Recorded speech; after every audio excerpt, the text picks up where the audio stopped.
the great people in the society, like the Warkenys and the Wilsons and so forth, got together walking the beach one day and decided, literally walking the beach one day, and decided that they ought to form some sort of a society that would be concerned only with birth defects. In '66 we had the meeting at Buck Hill Falls in Pennsylvania, and was historically in the 20s a place where the wealthy had a playground. The registration fee was $5 for that meeting, and the daily charge was $30, including 2 gourmet meals. I mean gourmet meals. I got a March of Dimes grant when I was beginning my research work in 1953. At that time, what I was doing was something that was impossible. You could not adrenalectomize a guinea pig. It couldn't be done.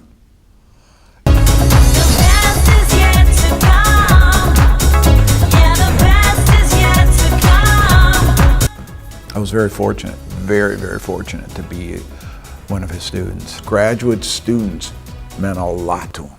You could sense it, and he didn't have many. So knowing that maybe one of his dozen, now it really sinks in when I sit back and reflect upon my career, because my career started 40 years ago.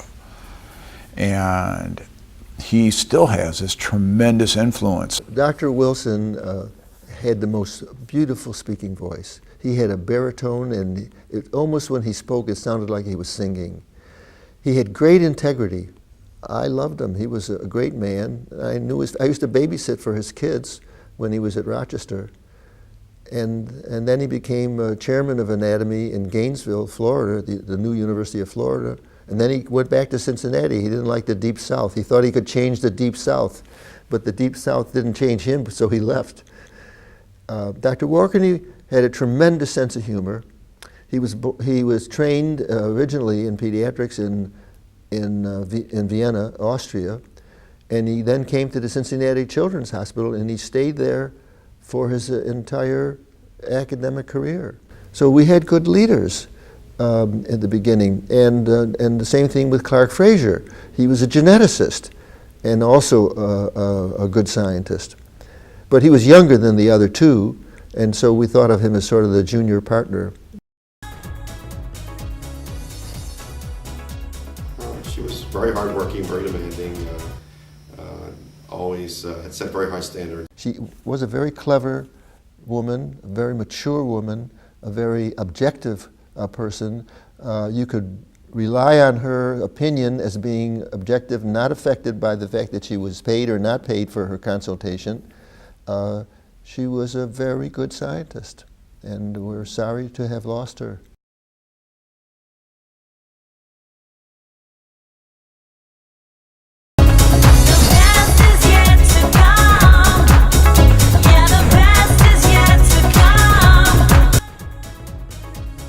I know when I talk to my students that singularly they'll say that the Teratology Society is where they want to go because they have felt welcome there, and also the support really means a lot to them. So it's not just a one-way thing, at least in my situation, that I've been able to help train them and help them, and in turn that's helped me as well.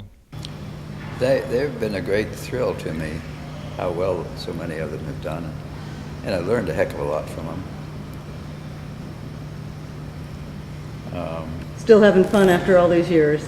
I am, indeed. And Wilson is one of these people who really enjoyed students and liked to watch their careers grow. And I mean, he would sometimes refer to me and pat me on the shoulder and call me his grandson in science. Bill Elmer was my advisor, and he was a terrific mentor for me. I mentioned also that I was a high school teacher, and so some of the people in the biology department where I was really thought that they were not there to educate teachers. But Bill was very supportive. That was not his attitude. His attitude was that he wanted students and who were interested in developmental biology and teratology, and so he was a terrific mentor. So he fought some battles for me. Because she doesn't look at it as a job.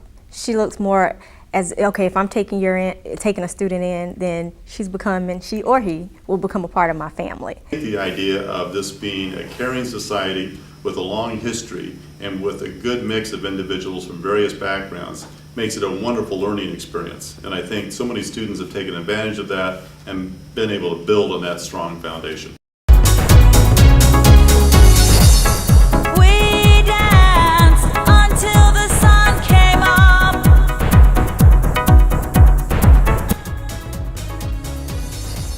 There's just a lot of good fun here. I mean, if you figure all the different activities that have always been part of these meetings, whether it be, the golf games, the basketball teams, and of course the famous volleyball teams.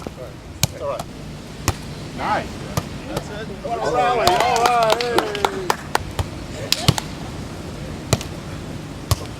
I got it. Oh, good try, Tom. Gonna be up there. One of the wonderful things about Teratology Society, it is that it's very much like a family. This meeting is also a family meeting where it's when many people actually have to their family vacation. It's just terrific. And so to me, coming to Teratology is like coming home. The breadth and the focus is just amazing, and yet it's an intimate society. It's one where it's not so many members, and yet it's one that, so you feel like you know after a while almost everyone in the society. So that's a pretty amazing thing these days. The thing I like best about the society is what hasn't changed. What this society's always been really good about bringing young people in and trying to educate them and get them excited about the science. Network. Yes, I've met a lot of great people again, and a lot of contacts. Like I said, a few job offers. So this is the place. The enthusiasm of this group is actually amazing. And in many ways, this society is, and always has been, well ahead of its time. I mean, if you figure right now, in the last 10 years or so, there's been a great push toward translational medicine. This society has been doing that sort of thing since its beginnings. So this is a natural home for me. So I have brought my fellows to this meeting over the years, and I've seen my friends at this meeting over the years. I've developed many close friends in this society, and it's always a wonderful opportunity to see those friends and interact with them and get inspired for the next year in terms of what I'm working on. I care about children and babies. I mean, it's as simple as that.